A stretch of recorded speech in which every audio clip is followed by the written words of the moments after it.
अस्सलाम वालेकुम।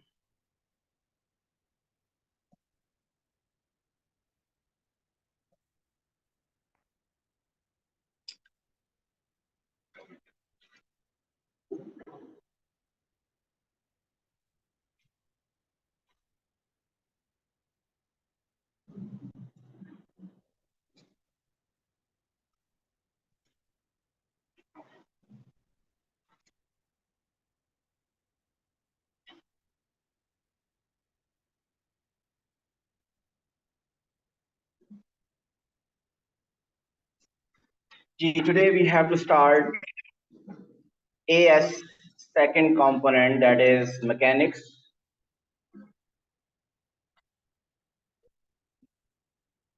लाइट आप लोगों के लिए ठीक है या कोई और बाकी ऑन करना चाहते हैं? आपका क्या नाम है? Munir.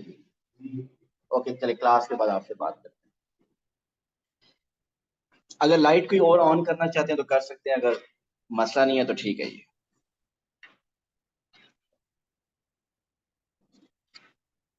in mechanics, which is paper 4, the code is 9709/12, sorry, 42, paper 4.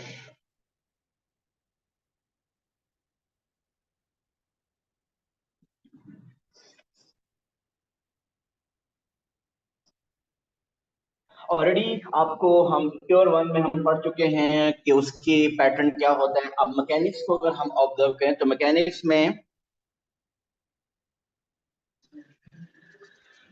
Total marks there will be 50 marks paper,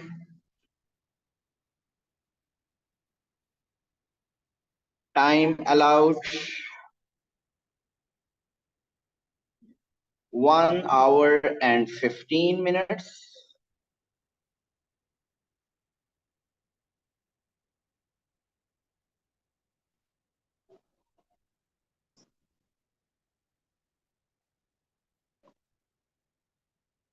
Weightage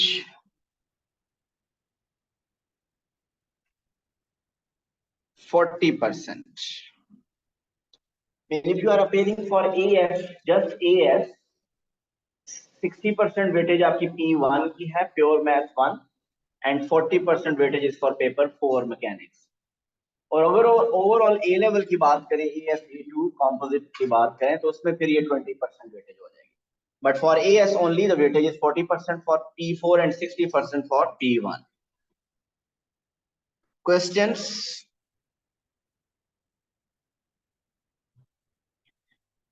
You will find around 7 structured questions.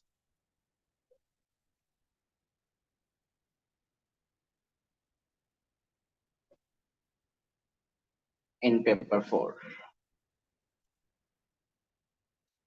जिस तरह मैकेनिक्स के पेपर में, सॉरी, P1 के पेपर में आपके तकरीबन 11 क्वेश्चंस होते हैं, वो 1 hour 50 मिनट का होता है, 75 मार्क्स होते हैं. तो paper 4 mechanics total marks 50, 1 hour 15 minutes, weightage 40%, and you'll find around 7 questions. Around 7 mean it can be 6 and 8 as well. कुछ पेपर आपको मिलेंगे ऐसे जिसमें 6 क्वेश्चन होंगे, कुछ ऐसे भी होंगे जिसमें 8 हुए, कोई स्पेट रूल नहीं है, बट ऑन एवरेज मोस्टली आपको 7 क्वेश्चन मिलेंगे. सो mechanics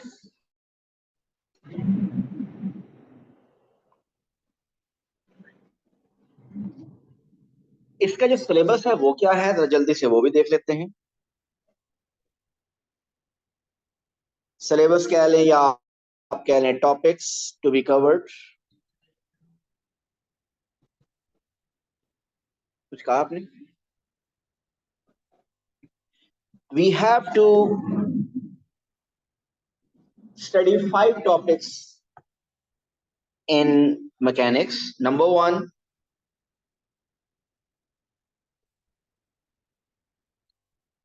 kinematics. Number 2, forces and equilibrium.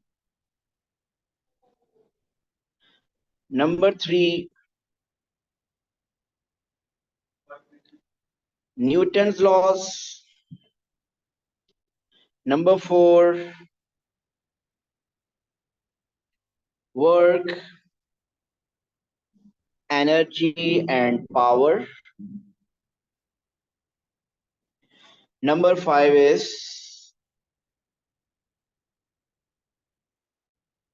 momentum.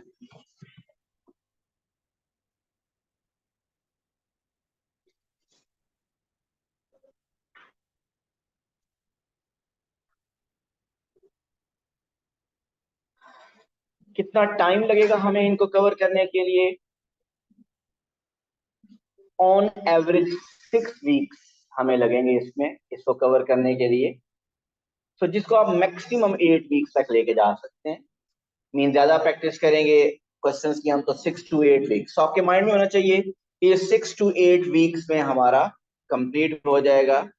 So today 31 January mean 1 फरवरी, अगर हम इसको कर रहे हैं फरवरी मार्च, सो मार्च 15 से मार्च 30 के दरमियान, मैक्सिमम मार्च 30 तक ये एंड हो जाएगा इंशाल्लाह। टॉपिक्स आप देख सकते हैं जो लोग फिजिक्स ले रहे हैं ऑलरेडी।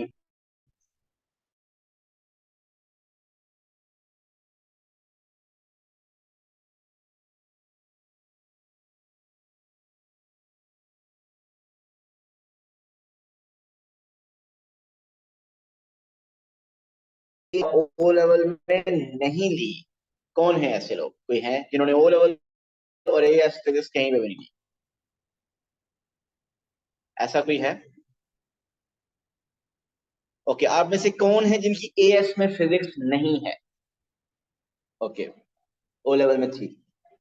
अच्छा, एक बात याद रखिएगा कि ये एक हमारा ये जो सिलेबस है मैकेनिक्स पढ़ने के लिए, द प्री रिक्विजिट रिक्वायर्ड क्या है इसको पढ़ने से पहले? O level maths. हमें फिजिक्स नहीं, उसका prerequisite. O level maths में आपको याद होगा आपने एक टॉपिक काइनेमेटिक्स किया था, स्पीड टाइम वगैरह, distance distance time graph, speed time graph किए थे ना वहां पे, नॉर्मल मैथ्स में भी किए थे आपने। बस वही रिक्वायर्ड है। अगर आपने ओ लेवल में फिजिक्स नहीं ऑप्ट की या एएस में फिजिक्स नहीं ऑप्ट की, इसका मतलब हम कुछ भी लूज नहीं कर रहे, आप फिर भी ये पढ़ सकते हैं और अच्छा पढ़ सकते हैं। डेफिनेटली जिन लोगों ने एएस की फिजिक्स ऑप्ट किया उनको थोड़ा सा एज होगा कि शायद यही टॉपिक्स वो ऑलमोस्ट फिजिक्स नहीं पढ़ रहे हैं, तो थोड़ा सा एज जरूर होगा। लेकिन स्टिल आई वुड से कि कुछ लोग जो एएस फिजिक्स लेते हैं वो इसको बहुत ज्यादा इजी ले लेते हैं और उनके मार्क्स काफी डाउन होते हैं। नॉन फिजिक्स के कंपैरेटिवली वो उनसे भी नीचे आ जाते हैं क्योंकि वो ये समझते हैं कि ये बहुत ईजी है, ये तो पढ़ लिया है। सो प्लीज इसको जरा अच्छी तरह लीजिएगा। ये इसके क्वेश्चन थोड़े से डिफरेंट भी होंगे, मुश्किल भी होंगे, इसमें कैलकुलस भी इन्वॉल्व होगी। आपकी फिजिक्स में कहीं कैलकुलस नहीं है, कहीं डिफरेंशिएशन इंटीग्रेशन नहीं है, वो यहाँ पे इन्वॉल्व होगी। तो the prerequisite is just O level maths. Mean O level maths में आप काइनेमेटिक्स टॉपिक जो आपने किया था, distance time graph, speed time graphs किए थे, सो वहीं से मैं स्टार्ट लेता हूँ। Now we are going to start our first topic which is kinematics.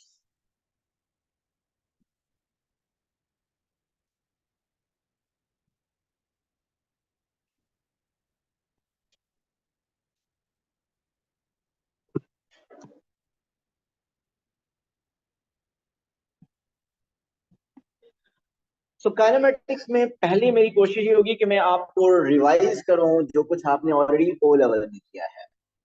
ठीक है? कुछ बेसिक चीजें हमने जो हम करते हैं। What is the scalar and vector quantity? आपने वेक्टर टॉपिक नॉर्मल मैथ में भी किया है। What is scalar and vector quantity? Scalar quantities और वेक्टर क्वांटिटीज कौन सी हैं? Scalar have those quantities which have only magnitude, whereas vector quantities are those quantities which include magnitude Direction, magnitude and and direction. direction as well.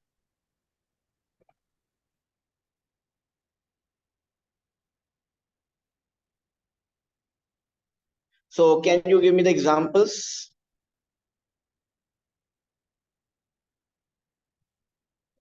Speed and the example of vector is Acceleration, velocity. velocity. Speed and velocity normally जब आप कहते हैं कि कोई एक car 30 kilometre per hour की speed से चल रही है, so this the speed 30 kilometre per our में कहीं डायरेक्शन शो नहीं हो रही, दैट इज स्पीड। बट अगर मैं यही कहूं कि कोई एक कार 30 किलोमीटर पर आवर की स्पीड से मूव कर रही है टुवर्ड्स नॉर्थ, टुवर्ड्स ईस्ट, अगर डायरेक्शन साथ मेंशन हो जाती है तो it means that is velocity. So that's the main difference between speed and velocity. Speed is a scalar quantity, velocity is the vector quantity. Velocity में उस object की motion की डायरेक्शन भी आपको पता चल रही होती है कि डायरेक्शन ऑफ मोशन क्या है। Another example, distance and displacement.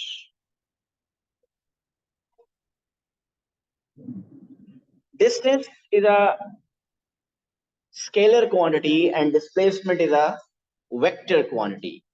अगर डिस्टेंस स्केलर क्वांटिटी है और velocity sorry displacement vector quantity, इसका मतलब डिस्प्लेसमेंट में डायरेक्शन इन्वॉल्व हो रही है। इसकी एग्जांपल देखते हैं डिस्प्लेसमेंट और डिस्टेंस को फर्दर। कोई एक पर्टिकुलर ऑब्जेक्ट है, it is starting from A, it move towards B, then move towards C, और फिर से सी से हो गया डी पे। So A to B, the distance traveled is say 10 meter. This is 12 meter, and this is also 10 meter. So what's the distance? So उसने A से D travel किया, तो total distance traveled is 10 plus 12 plus 10, which is 32 meter. लेकिन आप देखिए displacement क्या होता है। Displacement is the shortest distance between starting and ending point. Means starting point A था, ending point D था। So आपको पता है कि D तक जाना है, तो आप सिंपली क्या करेंगे, आपकी डायरेक्शन क्या होनी चाहिए, towards D। Your direction should be towards D। आपकी डायरेक्शन इसलिए इंपॉर्टेंट है कि आपने डायरेक्टली A टू D जाना है। सो एंड ये जो मैंने पाथ ड्रॉ किया है, this is the shortest distance between A to D, और ये डायरेक्शन पे डिपेंडेंट है। फाइनल जो जहां पे रीच करना है उसकी डायरेक्शन इंपॉर्टेंट है। सो ये डायरेक्शन डिपेंडेंट है। जब आप स्टार्ट करें तो आप उसी डायरेक्शन में मूव करें जहां पे आपने एंड करना है। अगर सपोज मैं आपको ये कहूं कि A to D this distance is 17 metre, so A to D is the shortest distance and the shortest distance is called displacement. So here in this question, the displacement is 17 meter. Shortest distance is called displacement. So यहाँ पे जो displacement है वो shortest distance है, वो 17 metre है, और distance वो actual path है जो कि आपने travel किया, so it is 32 meter. So vector, scalar, speed और velocity में difference, distance and displacement difference में difference के बाद हम अब आगे चलते हैं। कुछ छोटी छोटी डेफिनेशंस आप याद रखते होते हैं, और वो क्या है, velocity. What is velocity? Velocity is the rate of change of displacement, ऐसे ही है ना।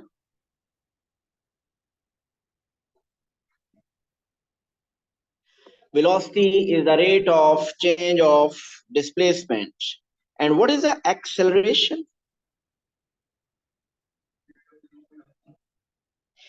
तो ये आज वाला लेक्चर बेसिकली आपका ओ लेवल, अगर किसी ने फिजिक्स आगे नोट नहीं की, अगर भूल चुका तो वो एक रिव्यू कर रहा हूँ ताकि आगे फिर हमें प्रॉब्लम ना आए।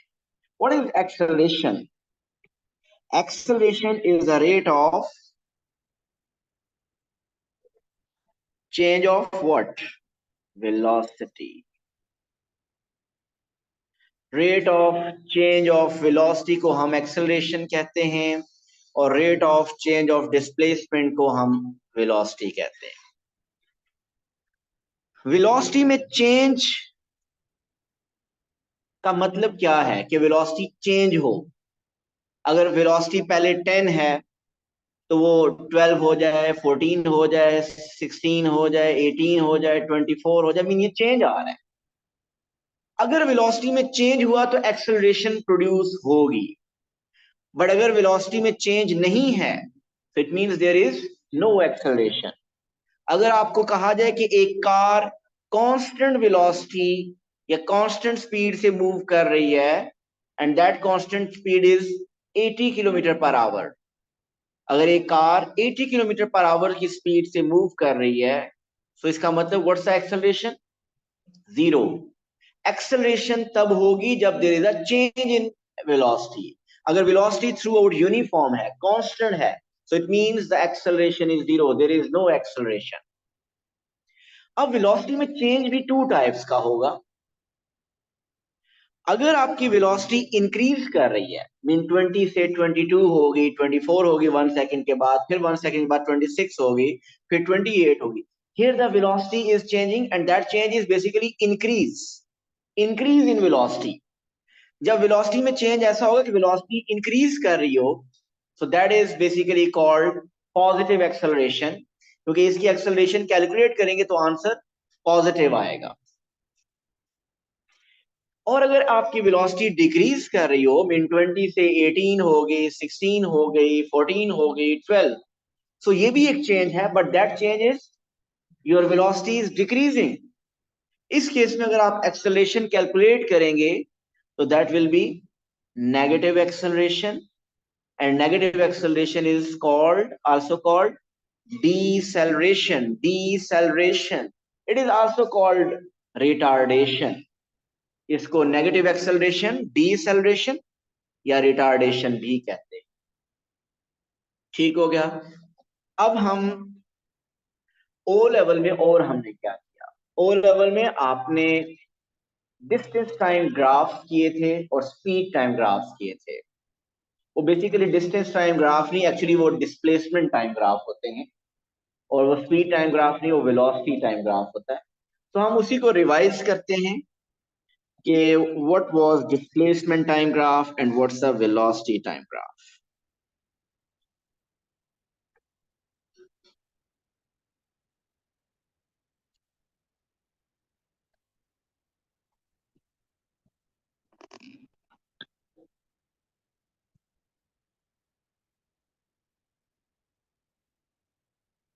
डिस्प्लेसमेंट को नॉर्मली आप एस से रिप्रेजेंट करते हैं।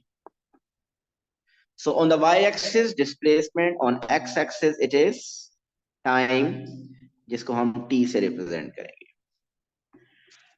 सो displacement time graph,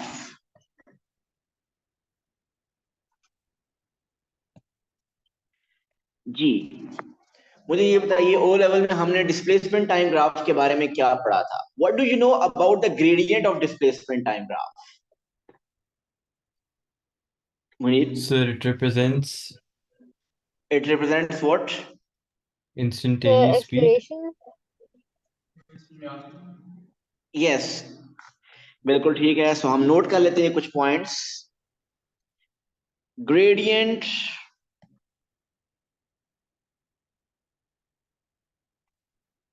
of displacement time graph gives या represents velocity। कौन सी वेलोसिटी? एवरेज वेलोसिटी या instantaneous velocity? What do you think? जी गुलशेर, जान शेर, कि ग्रेडियंट जो होता है डिस्प्लेसमेंट टाइम ग्राफ का, ये आपको एवरेज वेलोसिटी देता है या कि इंस्टेंटेनियस वेलोसिटी देता है? अहमद, वेलोसिटी देता है लेकिन ये नहीं पता इंस्टेंटेनियस वेलोसिटी। एवरेज वेलोसिटी तुम्हें पता है ना क्या होती है? आप यहां से लाहौर गए, कुछ टाइम के लिए 40 की स्पीड से चले, फिर 100 की स्पीड से चले, फिर 120 की स्पीड से भी चले, फिर 50 से, तो आप ओवरऑल एवरेज निकालें, पता चले कि 80 स्पीड बनी, तो दैट इज द एवरेज। ठीक, लेकिन इंस्टेंटेनियस वेलोसिटी क्या होती है? Velocity at a particular instant, velocity at a particular moment. So in ये जो ग्रेडियंट के थ्रू हमें वेलोसिटी पता चलती है, वो इंस्टेंटेनियस वेलोसिटी होती है। So gradient of displacement time graph gives instantaneous velocity, उस इंस्टेंट पे वेलोसिटी पता चलती है। Gradient of displacement time graph gives us the instantaneous velocity. अब जरा ग्राफ की तरफ वापस चलते हैं।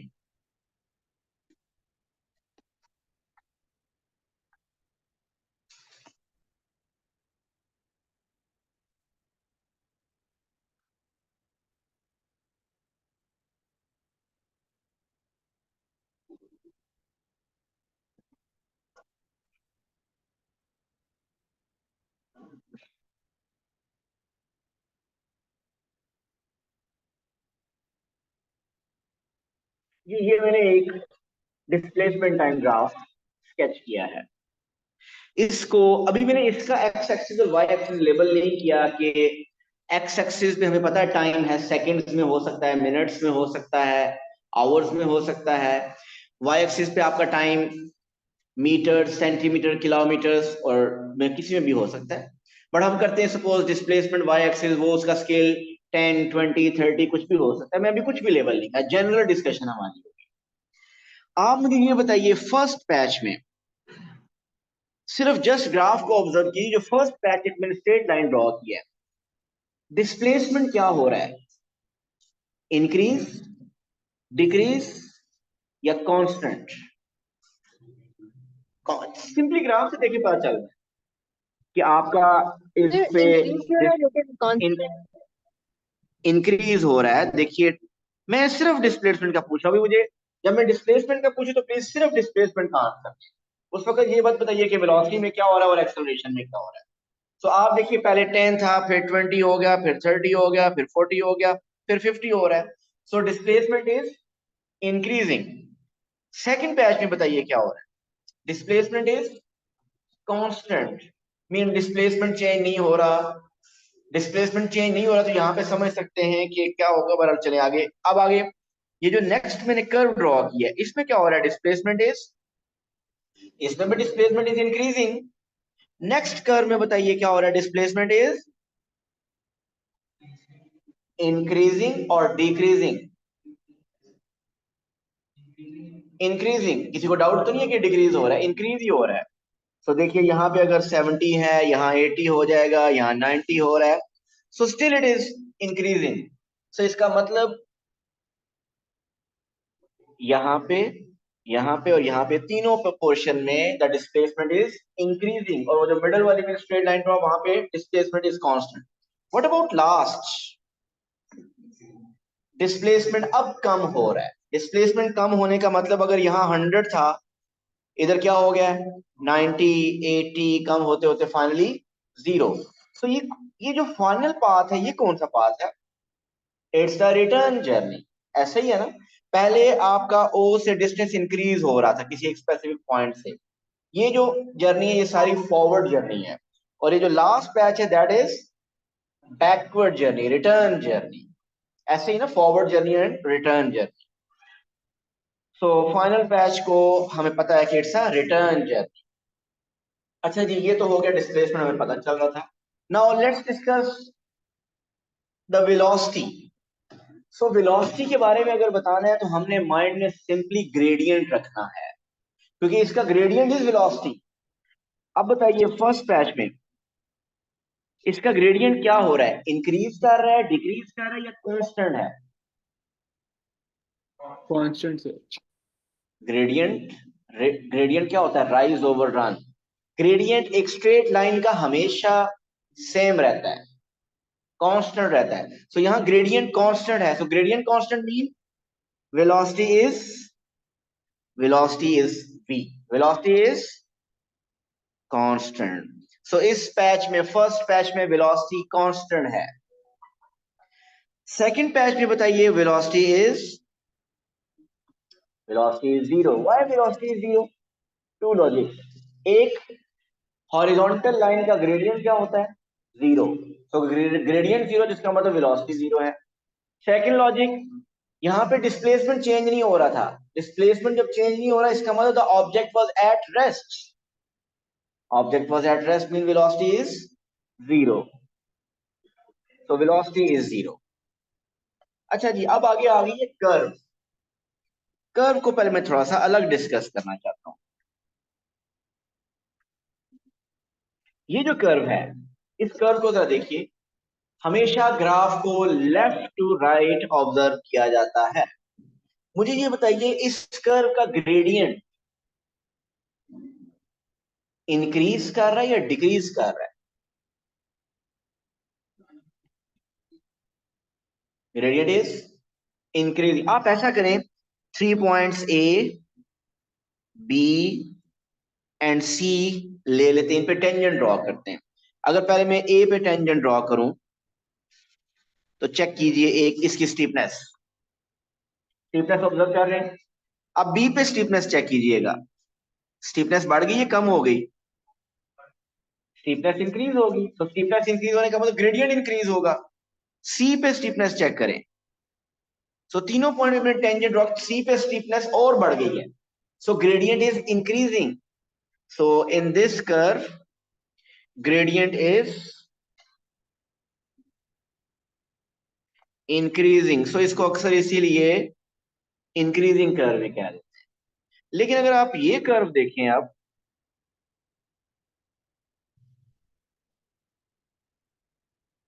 इसमें बताइए ग्रेडियंट इंक्रीज हो रहा है या डिक्रीज हो रहा है? Again left to right observe करते हैं। इस पॉइंट पे पहले चेक कीजिए, फिर इस पॉइंट पे, फिर इस पॉइंट पे। फर्स्ट पॉइंट पे अगर आप टेंजेंट ड्रॉ करें, वो उसकी स्टीपनेस ऑब्जर्व कीजिए। सेकंड पॉइंट पे बताइए स्टीपनेस जो आ रही है कम हो गई है ज्यादा हो गई है? स्टीपनेस डिक्रीज हो गई है ना, कम हो गई है, ग्रेडियंट कम हो रहा है। और थर्ड में स्टीपनेस और कम हो रही है। So here the gradient is decreasing. So I hope next time आप आइडेंटिफाई कर लेंगे कि किसका ग्रेडियंट इंक्रीज कर रहा है और किसका डिक्रीज कर रहा है, by just looking at the tangents. और हमेशा लेफ्ट टू राइट देखा करना है हमने ग्राफ में।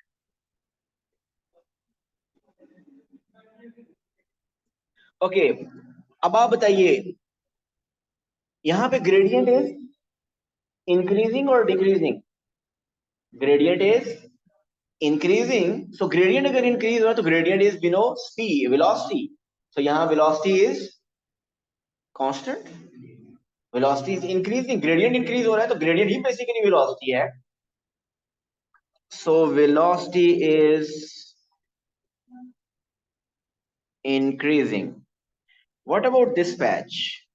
Gradient is decreasing. So it means velocity is decreasing. Velocity decrease हो रही है। What about last patch? यहाँ velocity क्या है? Velocity is constant. Gradient straight line का constant होता है। So straight line का gradient constant होता है। इसका gradient constant है मीन velocity constant है। लेकिन सिर्फ डिफरेंस क्या है? ये डिस्प्लेसमेंट कम हो रहा है। Basically this is the return journey. This is showing the return journey.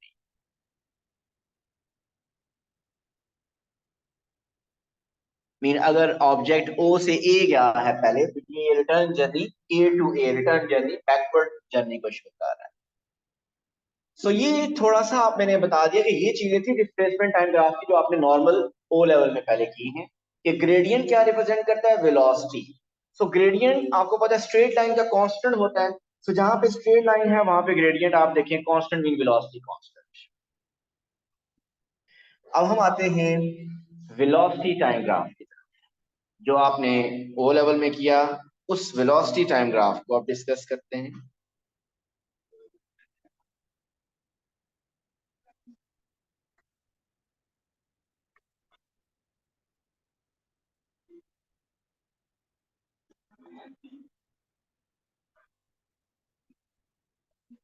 So velocity v and time t. Again, velocity unit normally metre per second होगी, स्टैंडर्ड एसआई यूनिट, लेकिन वो किलोमीटर पर आवर किसी question में हो सकती है। Time normally second में होगा, लेकिन मिनट और सेकंड में भी मिनट्स और आवर्स में भी हो सकता है। So this is on whenever you see X axis पे टाइम, वाई एक्सिस पे velocity, so that's a velocity time graph. जी बताइए, what do you know about the gradient of velocity time graph? तौबा करो यार, एक्सेलरेशन आप physics में लेते हैं ऐसे? जी, gradient of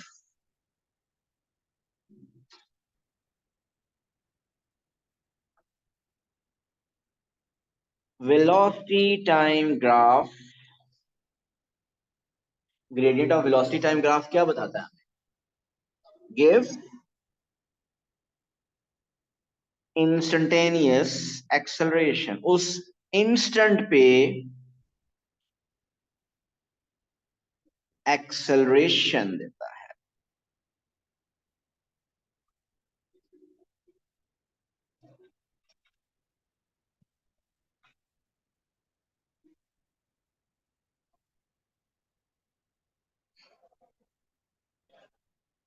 So gradient of velocity time graph gives the instantaneous acceleration.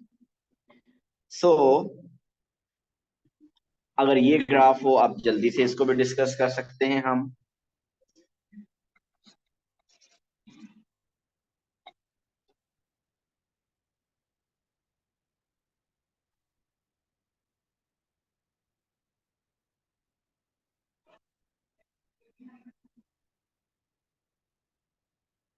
चलिए जी, पहले विद रेफरेंस टू वेलोसिटी बताइए। With reference to velocity, Y axis पे वेलोसिटी है, कोई ग्रेडियंट लेने की जरूरत नहीं है। फर्स्ट पैच में बताइए what is happening with velocity. Velocity is increasing, velocity increase कर रही है ना। आप देखें, पहले वेलोसिटी 3 थी, 5 हो गई, इस तरह वेलोसिटी इंक्रीज कर रही है। यहाँ वेलोसिटी इज कांस्टेंट। अगर आप इधर 20 लिखा हो तो थ्रू आउट वो 20 पे चल रहा है। ओके, देन नेक्स्ट में वेलोसिटी इज इंक्रीजिंग, उससे नेक्स्ट में वेलोसिटी इज, उसमें भी इंक्रीज कर रही है। ऐसे ही है ना। अगर आप वेलोसिटी यहाँ देखें 44, इधर क्या होगी 50, इधर क्या होगी 60। सो वेलोसिटी इंक्रीज कर रही है। और लास्ट पैच में velocity is decreasing, velocity is decreasing. अब हम इसको डिस्कस करते हैं with reference to gradient. So gradient क्या शो करता है? एक्सेलरेशन। सो फर्स्ट पैच में बताइए, gradient is constant now, so it means acceleration is constant. Second patch में बताइए what is acceleration? Zero. क्यों acceleration zero है? Because velocity is constant, और जब velocity constant होती है acceleration is zero. इस पैच में acceleration is, gradient is increasing, so acceleration is increasing.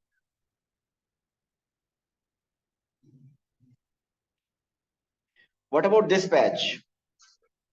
Gradient is decreasing and acceleration is also, it means decreasing.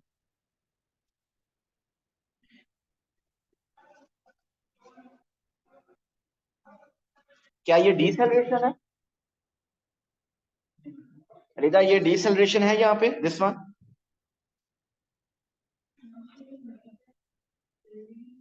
ये negative नहीं है, ये एक्सेलरेशन कम हो रही है। स्पीड तो कम नहीं हो रही, स्पीड बढ़ रही है। एक्सेलरेशन है, लेकिन एक्सेलरेशन का रेट ऑफ चेंज कम आ रहा है। So this is not deceleration. इस ग्राफ में कहीं पे डिसेलरेशन है? कहीं नहीं है। लास्ट पैच में देखिए ना, वेलोसिटी कम हो रही है ना। सो वेलोसिटी कम हो रही है और एक्सेलरेशन क्या होगी इसमें? एक्सेलरेशन है तो कांस्टेंट ना, क्योंकि स्ट्रेट लाइन है, स्ट्रेट लाइन ग्रेडियंट कांस्टेंट होता है। सो इधर जो एक्सेलरेशन होगी वो होगी कांस्टेंट, लेकिन negative constant. So negative constant mean this is deceleration. So this is deceleration. Acceleration negative constant mean this is deceleration. ऐसा ही है। ओके, मुझे ये बताइए ओ लेवल में आपने वेलोसिटी टाइम ग्राफ के बारे में और क्या पढ़ा था? एक तो ग्रेडियंट पढ़ा था, एक और चीज भी पढ़ी थी। What was that? A under the Yes, area under the graph. जी बिल्कुल, पॉइंट लिख लेते हैं। एरिया अंडर द ग्राफ से क्या मिलता था हमें? जी, displacement. displacement. Area under the velocity time graph gives displacement.